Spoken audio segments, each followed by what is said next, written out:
الحمدللہ رب العالمین والصلاة والسلام علی خاتم النبیین وعلی آلہ وصحبہ اجمعین۔ آج آن لائن ختم نبوت کورس کا دوسرا سبق ہے اور اس سبق میں ہم نے آیت خاتم النبیین کی تفسیر پڑھنی ہے اور سننی ہے۔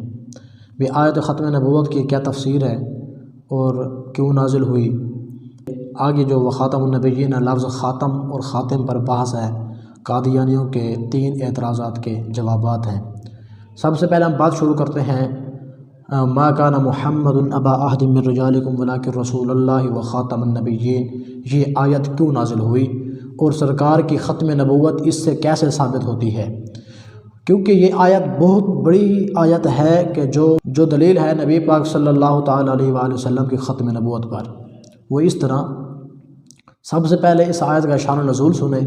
شان نزول اس کا یوں ہے کہ نبی پاک صلی اللہ تعالیٰ علیہ وآلہ وسلم کے منہ بولے بیٹے حضرت سیدنا زید بن حارثہ رضی اللہ تعالیٰ عنہ، ان کا نکاح ہوا تھا حضرت زینب کے ساتھ سلام اللہ علیہا۔ تھوڑی سی بات ہو گئی ان کے درمیان، بات طلاق تک جا پہنچی، ان کے درمیان طلاق ہو گئی۔ تو نبی اکرم صلی اللہ علیہ وسلم نے ان کی عدت گزرنے کے بعد ان کو پیغام نکاح بھیجا حضرت زینب کو، تو حضرت زینب نے بخوشی قبول فرما لیا۔ یوں نبی اکرم صلی اللہ علیہ وسلم اور حضرت زینب رضی اللہ تعالی عنہا کا نکاح ہو گیا۔ تو مشرکین نے، کفار نے اعتراض کرنے شروع کر دیے۔ سب سے پہلے انہوں نے 3 اعتراض کیے۔ وہ اس طرح کہ ان کا پہلا اعتراض یہ تھا کہ نبی اکرم صلی اللہ علیہ وآلہ وسلم نے اپنی بہو سے نکاح کیا ہے، کیونکہ حضرت زید بن حارثہ رضی اللہ تعالی عنہ یہ ان کو نبی اکرم صلی اللہ تعالی علیہ وآلہ وسلم کا بیٹا سمجھتے تھے۔ تو نبی اکرم صلی اللہ علیہ وسلم کا بیٹے تو 3 ہیں جو سن بلوغت کو بھی نہیں پہنچے تھے، انتقال کر گئے تھے۔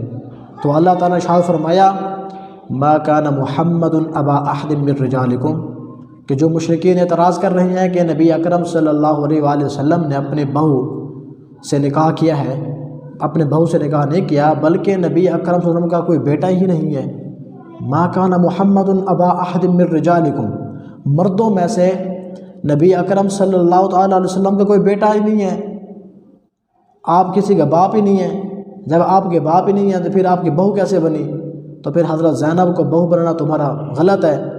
پھر وہ کہنے لگے کہ وہ تو منہ بولا بیٹا ہے، کہ منہ بولے جو بیٹا ہوتا ہے اس کی وہ اصل حقیقی بیٹا نہیں ہوتا، کہ اس کی جو منقوہ ہے اس سے بھی ہمارا نکاح حرام ہو، بلکہ سرکار کی جو شریعت ہے اس میں یہ بات ضرور ہے کہ بیٹے کی منقوہ سے نکاح نہیں ہو سکتا۔ لیکن دیکھیں کہ سرکار کا کوئی بیٹا تو نہیں تھا، وہ تو منہ بولا بیٹا تھا۔ تو اللہ تعالیٰ نے اس کا جواب دیا، اے محبوب آپ پریشان نہ ہوں، آپ جواب نہ دیں ان کو، میں خود خدا تعالیٰ جواب دوں گا۔ ما کان محمد ابا احد من رجالکم، نبی اکرم صلی اللہ علیہ وسلم آپ مردوں میں سے کسی کے باپ نہیں ہیں۔ پھر کفار نے یہ بات سنی تو وہ دوسرا اعتراض کرنے لگے۔ وہ کہنے لگے اگر باپ نہیں ہے تو پھر چلو ٹھیک ہے ہم نے یہ مان لیا، لیکن صرف وہ فرما دیتے کہ جائز ہے، نکاح جائز ہے، نکاح کرتے نا۔ تو اللہ تعالیٰ نے فرمایا ولکن رسول اللہ، لیکن وہ اللہ کے رسول ہیں۔ کیوں انہوں نے کہا کرتے کہ اللہ تعالیٰ کے حکم سے انہوں نے نکاح کیا ہے، وہ تو اللہ کے رسول ہیں۔ اور یہ تمہارے درمیان جو کبھی رسم ہے کہ منہ بولے بیٹے کے ساتھ نکاح جائز نہیں ہے، وہ تو اللہ کے رسول ہیں۔ انہوں نے تو اس جو رسم ہے اس کو ختم کرنا ہے، اسی وجہ سے وہ تو میرے حکم سے نکاح کر رہے ہیں۔ پھر اعتراض ان کا، یہ 2 اعتراض تھے، یہ ختم ہو گئے۔ پھر تیسرا اعتراض انہوں نے کیا کہ وہ خاتم النبیین پر، تو اللہ تعالیٰ نے اس کا خاتم النبیین کے ساتھ جواب دیا۔ کفار کا تیسرا اعتراض یہ تھا کہ یہ نہ کرتے بلکہ کوئی اور کہہ دیتا کہ اس طرح جائز ہے، تو اللہ تعالیٰ نے فرمایا وہ خاتم النبیین، کیونکہ ان کے بعد تو کسی نبی نے بھی نہیں آنا۔ جب کسی نبی نے نہیں آنا تو وہ کیسے اس کبھی رسم کو ختم کرے گا؟ یہ تو شریعت میں جائز تھی۔ نبی اکرم صلی اللہ تعالیٰ علیہ وآلہ وسلم آپ نے جائز کرنے کے لیے کہ تاکہ میرے امت کو پتہ چلے کہ منہ بولے بیٹے کی جو گھر والی ہے منقوہ، وہ اس کے باپ کے لیے یعنی کہ حرام نہیں ہے بلکہ وہ تو جائز ہے۔ سرکار نے اس کبھی رسم کو ختم کرنے کے لیے یہ کام کیا وہ خاتم، کیونکہ سرکار کے بعد کسی نبی نے نہیں آنا، وہ خاتم النبیین کہ آپ نے کسی نبی نے نہیں آنا، اسی وجہ سے اللہ تعالیٰ نے فرمایا اے محبوب آپ خود بتا دیں، تاکہ اور تو کوئی آئے گا نہیں تو وہ کیسے ان کو جواب دے گا۔ تو یہ تھا اس کا پس منظر۔ تو اللہ تعالیٰ نے فرمایا وکان اللہ بکل شیء علیما، اللہ تعالیٰ بہتر جاننے والا ہے۔ وکان اللہ بکل، اللہ تعالیٰ ہر چیز کا جاننے والا ہے۔ مطلب یہ کہ آپ کے بعد کسی نبی نے نہیں آنا تو اللہ تعالیٰ نے اس کبھی رسم کو ختم کرنے کے لیے آپ کو حکم دیا کہ حضرت زینب سے نکاح فرما لیں۔ کہ دیکھیں کتنا پیارا شان نزول ہے، اور اس کے پیچھے کتنے اعتراضات تھے جو ختم ہو گئے۔ کہ ایک تو مرزا دجال کہتا ہے کہ میں نبی ہوں، بلکہ اللہ تعالیٰ فرماتا ہے اے محبوب چھوٹے سے مسئلے کو ثابت کرنے کے لیے اللہ تعالیٰ نے فرما دیا محبوب آپ کے بعد کسی نبی نے نہیں آنا، اس وجہ سے میں آپ کو حکم دے رہا ہوں کہ آپ زینب سے نکاح فرمائیں۔ کہ دیکھیں یار کتنی، اور اس مرزا دجال نے کتنی بڑی جسارت کی اپنے آپ کو نبی کہلوانے کی۔ اور دوسرا بات کہ لفظ خاتم النبیین، اس کا مطلب ہم نے لیا آخری نبی، کیا اس کا مطلب کیا کسی قرآن سے بھی ثابت ہے؟ جی بالکل، دیکھیں کہ قرآن مجید میں یہ لفظ خاتم ہے نا، اس کا مادہ ہے خاتمہ، اس لحاظ سے خاتمہ کے لحاظ سے قرآن مجید میں 7 جگہوں پر الفاظ آئے ہیں۔ ایک تو سورۃ البقرہ آیت نمبر 7، اللہ تعالیٰ فرماتا ہے خاتم اللہ علی قلوبہم، اللہ تعالیٰ نے ان کے دلوں پر، کافروں کے دلوں پر مہر لگا دی۔ اور دوسری آیت ہے سورۃ الانعام آیت نمبر 46، اللہ تعالیٰ شاہ فرماتا ہے قل ارأیتم ان اخذ اللہ سمعکم وابصارکم وختم علی قلوبکم، اے محبوب کیا تم نہیں دیکھتے کہ ان اخذ اللہ سمعکم، اگر اللہ تعالیٰ ان اخذ اللہ سمعکم وابصارکم، ان کی سماعت کو بھی لے لے اور ان کی بصارت کو بھی لے لے اور ان کے دلوں پر مہر لگا دے۔ مطلب کہ خاتمہ کا جو لفظ ہے اس کا اصل مطلب ہے مہر لگانا، اور اس جگہ بھی مہر لگانے کے معنی میں استعمال ہوا سورۃ البقرہ کے آیت نمبر 7 میں، اور سورۃ الانعام کے آیت نمبر 46 میں بھی مہر لگانے میں استعمال ہوا۔ تیسری آیت ہے سورۃ الجاثیہ کی آیت نمبر ہے 23، وختم علی سمعہ وقلبہ، کہ اللہ نے مہر لگا دی ان کے کانوں پر اور ان کے دلوں پر۔ اور اس کے بعد ہے سورۃ یاسین آیت نمبر 65، الیوم نختم، جس دن ہم مہر لگا دیں گے، علی افواہہم، ان کے منہوں پر۔ اور 5ویں دلیل ہے سورۃ الشورى 5ویں آیت ہے کہ جہاں پر لفظ خاتمہ یہ ان سے مادہ جو آگے سیگے بنتے ہیں کہ وہ مہر کے معنی میں استعمال ہوا ہے۔ سورۃ الشورى آیت نمبر 24، فَإِن يَشَإِ اللَّهُ يَخْتِمْ، بس اگر اللہ تعالیٰ چاہے تو اے محبوب آپ کے دل پر مہر لگا دے، وَإِن يَشَإِ اللَّهُ يَخْتِمْ عَلَىٰ قَلْبِكَ، آپ کے دل پر اپنی محبت کی مہر لگا دے۔ یہ میرے اعلیٰ حضرت امام اہل سنت امام احمد رضا نے اس کا معنی کیا ہے۔ اور چھٹے جو آیت ہے جہاں پر خاتمہ لفظ مہر کے معنی میں استعمال ہوا ہے سورۃ المطففین آیت نمبر 25 اور آیت نمبر 26، یہ 7 آیاتیں ہو گئیں۔ ان یسقون من رحیق مختوم ختامہ مسک، ان تمام آیات میں لفظ خاتمہ جو ہے یہ مہر کے معنی میں استعمال ہوا ہے۔ مہر کا مطلب یہ ہے کہ مہر کا مطلب یہ ہوتا ہے کہ کسی چیز کو اس طرح بند کرنا کہ اس میں نہ کوئی چیز باہر آ سکے اور نہ ہی کوئی چیز اندر جا سکے، اس کو کہتے ہیں مہر لگانا۔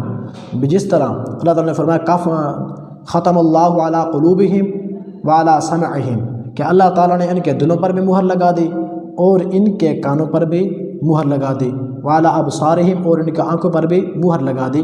مطلب کہ اللہ تعالیٰ نے ان کے دلوں پر مہر لگائی ہے بھی جو ایمان ہے یہ کافروں کے دل میں آ نہیں سکتا، جو کفر ہے ان کے دلوں سے جا نہیں سکتا۔ یعنی کہ مہر کا مطلب یہ ہوا کہ کسی چیز کو بند کرنا جو نہ باہر آ سکے نہ دوسری چیز اندر جا سکے، یعنی ایمان ان کے دلوں میں نہیں جا سکتا اور کفر ان کے دلوں سے باہر نہیں آ سکتا۔ اور اسی طرح لفظ خاتم النبیین ہے کہ نبی اکرم صلی اللہ تعالیٰ علیہ وآلہ وسلم آپ اللہ کے آخری نبی ہیں، مطلب کہ آپ کے بعد کسی نبی کوئی دائرہ نبوت میں آ نہیں سکتا، جو دائرہ نبوت میں نبی آ گئے وہ اب دائرہ نبوت سے باہر جا نہیں سکتے۔ تو قرآن سے ثابت ہو گیا کہ خاتم جو لفظ ہے وہ مہر کے معنی میں استعمال ہوا ہے، اور مہر اسی معنی میں استعمال ہوتا ہے کہ جو چیز اور آ نہیں سکتی اور یہ چیز باہر جا نہیں سکتی۔ تو اب آپ کو سمجھ آ گئی ہوگی یہاں پر خاتمہ کا لفظ جو ہے یہ کس لیے استعمال ہوا ہے، اور اس کی تفسیر ہم حدیث کے ساتھ کرتے ہیں کہ خاتمہ کی تفسیر حدیث کے ساتھ کہ سرکار نے بھی کیا اس کا معنی یہی مراد لیا جو ہم نے ابھی لیا ہے کہ سرکار اللہ کے آخری نبی ہیں؟ جی ہاں، سرکار مدینہ صلی اللہ علیہ وسلم بھی اس آیت کا یہی مفہوم لیتے ہیں۔ وہ کس طرح؟ ترمذی شریف ہے حدیث نمبر 2219، سرکار فرماتے ہیں انا خاتم النبیین، میں آخری نبی ہوں۔ دیکھیں کہ خاتم النبیین کہہ کر یہ اکتفا نہیں کیا کہ یہ بھی میرے آقا کے ختم نبوت پر اور آقا کے علم غیب پر بہت بڑی دلیل ہے کہ سرکار کو پتہ تھا کہ یہ مرزا دجال اور یہ دجال آئیں گے، کیونکہ سرکار نے دوسرے حدیث میں ارشاد فرما دیا میرے بعد 30 دجال ہوں گے۔ اس طرح آپ نے فرمایا انا خاتم النبیین، میں آخری نبی ہوں۔ آپ کو پتہ تھا کہ یہ خاتم اور خاتم کی بحث پر لوگوں کو الجھائیں گے، خاتم کا معنی مہر کریں گے۔ میں آگے آپ کو بتاتا ہوں کہ قادیانی کیا کیا معنی مراد لیتے ہیں اس کا۔ سرکار نے کہ فرمایا لا نبی بعدی، انا خاتم النبیین لا نبی بعدی۔ جب آپ نے فرما دیا میں آخری نبی ہوں تو لا نبی بعدی کہنے کا مطلب کیا تھا؟ سرکار کے یہ فرمانے کا مطلب تھا کہ میں آخری نبی ہوں۔ جب آپ کو پتہ تھا کہ لوگ آئیں گے اعتراض کریں گے تو سرکار نے پہلے فرما دیا لا نبی بعدی، میرے پاس کوئی نبی نہیں ہے۔ دیکھیں کہ سرکار کا علم مبارک کی شان دیکھیں، سبحان اللہ۔ اور دوسری حدیث ہے اس خاتمہ کا مہر لگانے کی اور آخر نبی کرنے کی۔ سرکار مدینہ صلی اللہ علیہ وسلم فرماتے ہیں، ترمذی شریف کی حدیث ہے حدیث نمبر 2272، سرکار فرماتے ہیں ان الرسالۃ والنبوۃ قد انقطعت، بے شک رسالت اور نبوت تحقیق ختم ہو گئی، لا رسول بعدی ولا نبی بعد، سرکار فرماتے ہیں نہ ہی میرے بعد کوئی رسول ہے نہ ہی کوئی میرے بعد نبی ہے۔ دیکھیں کہ سرکار نے اس خاتم النبی کا مطلب یہی لیا کہ آپ اللہ کے آخری نبی ہیں، آپ کے بعد کسی نبی نے نہیں آنا۔ اب ہم بات کرتے ہیں اصحاب لغت کی، کہ جو لغت کے امام ہیں انہوں نے خاتم کا لفظ کس لینگویج کے امام ہیں جو عربی لینگویج کے، انہوں نے خاتم کا لفظ یا خاتم کا لفظ کا معنی کیا لیا؟ تو ہمارے پاس پہلے دلیل ہے اس کی، امام راغب اصفہانی مفردات میں اس کی تعریف کرتے ہیں، اور المفردات یہ ایسی جامع کتاب ہے لغت پر جس کی تعریف امام سیوطی نے کی ہے، جن کو 70 دفعہ غالباً سرکار دو عالم صلی اللہ علیہ وسلم کا جاگتے ہوئے دیدار ہوا ہے، وہ بھی المفردات کی تعریف کرتے ہیں۔ اور جو قادیانی ہیں یہ امام سیوطی کو مجدد مانتے ہیں، کہتے ہیں یہ مجدد تھے۔ میں آگے آپ کو بتانے والا ہوں یہ بھی کہ امام راغب اصفہانی خاتم النبیین کا مطلب لکھتے ہوئے فرماتے ہیں لِأَنَّهُ خَتَمَ النَّبُوَّةَ أَيْ تَمَّمَهَا بِمَجِيئِهِ، فرماتے ہیں کہ خاتم النبیین کا مطلب ہے کہ نبوت ختم ہو گئی، یعنی تَمَّمَهَا بِمَجِيئِهِ، سرکار دو عالم صلی اللہ علیہ وسلم کے تشریف لانے کے بعد نبوت مکمل ہو گئی۔ یہ دیکھیں کہ امام راغب اصفہانی اصحاب لغت کے امام ہیں، وہ یہ معنی بیان فرماتے ہیں۔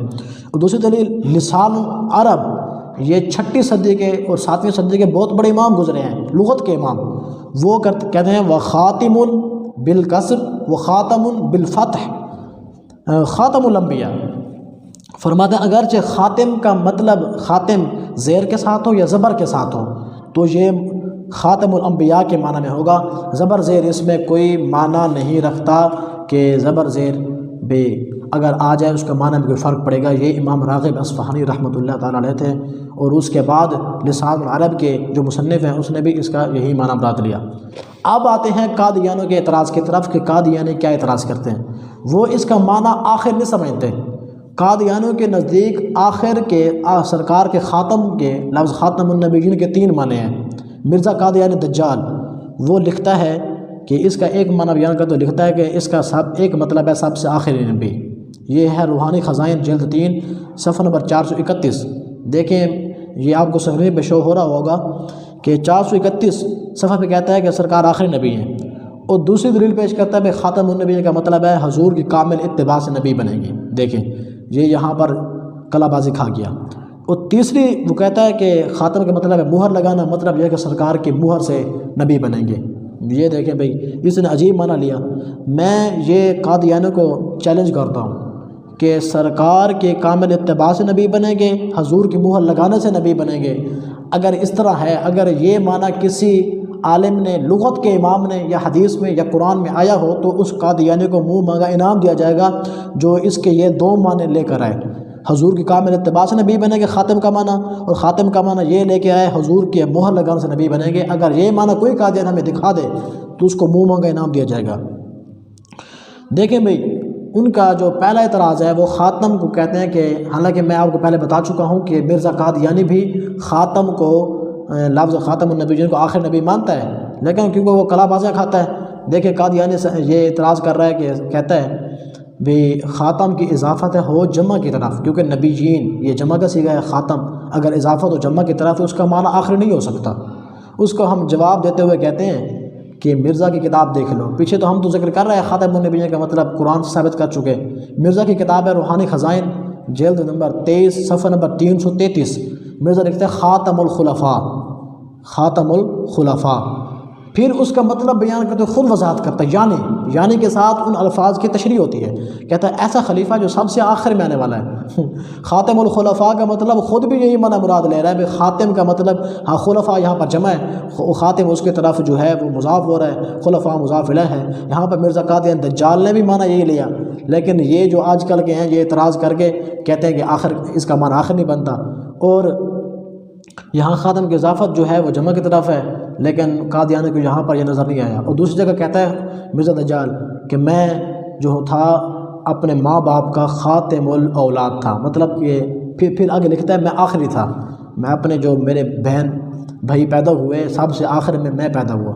خاتم کا مطلب خاتم الاولاد لکھتا ہے۔ اگر میں اب یہ کہہ رہا ہوں اگر یہ حضور کے کامل اتباع سے نبی بنیں گے، حضور کی مہر لگانے سے نبی بنیں گے، اگر خاتم کا مطلب یہ دو معنی مراد لے جائیں پھر تو مطلب ہوگا کہ مرزا قادیانی مہر لگاتا تھا پھر اولاد پیدا ہوتی تھی اس کے باپ کی، یا اس کا معنی یہ بنے گا کہ مرزا قادیانی مہر لگاتا تھا یا مرزا قادیانی اپنے باپ کے اتباع کرتا تھا، کہ پھر یہ تو معنی کسی قادیانی بھی نہیں لے سکتا، وہ بھی اس کے خلاف ہیں۔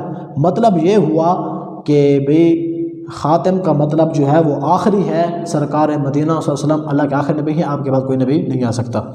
اور اعتراض کرتے ہیں، وہ کہتے ہیں کہ خاتم کی اضافت جمع کی طرف ہو وہاں پر معنی آخری ہو بھی نہیں سکتا۔ وہ کس طرح؟ وہ کہتے ہیں جیسے خاتم الفقہا، خاتم الفقہا، خاتم المفسرین، خاتم المحدثین، یہ تو لقب ہے اماموں کے، جب ہم ان کو یہ لقب دیتے ہیں تو اس کے بعد محدثین آنا، مفسرین آنا، یا وہ بند تو نہیں ہو گئے؟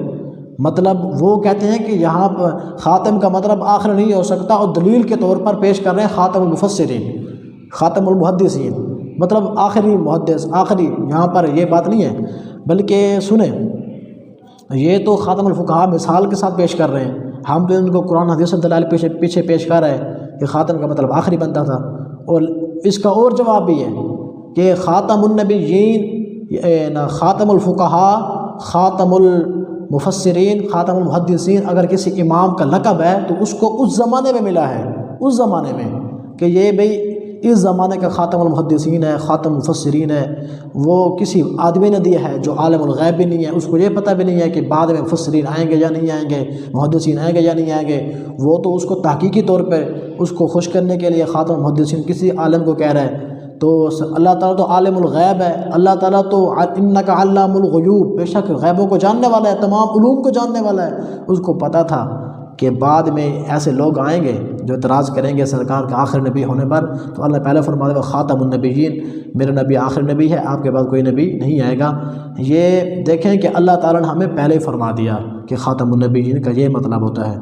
اور یہ قادیانیوں کے اعتراض تھے، میں نے ان کو آپ کو تین اعتراضوں کے جواب دے دیے، اور آج کے سبق میں ہم نے یہ چیز پڑھی کہ خاتم النبیین، اس کے اوپر دلیل خاتم النبیین اور شان نزول اس کا، اور خاتم النبیین یہ آیت یہ کیوں نازل ہوئی، اور اس کی تفسیر قرآن کے ساتھ، اور اس کی تفسیر حدیث کے ساتھ، اور اس کی تفسیر اصحاب لغت کے ساتھ، اور آخری میں مرزا کی کتابوں کے ساتھ بھی اس کی تفسیر ہو گئی، اور جو ان کے اعتراض بنتے تھے وہ اعتراض بھی ختم ہو گئے۔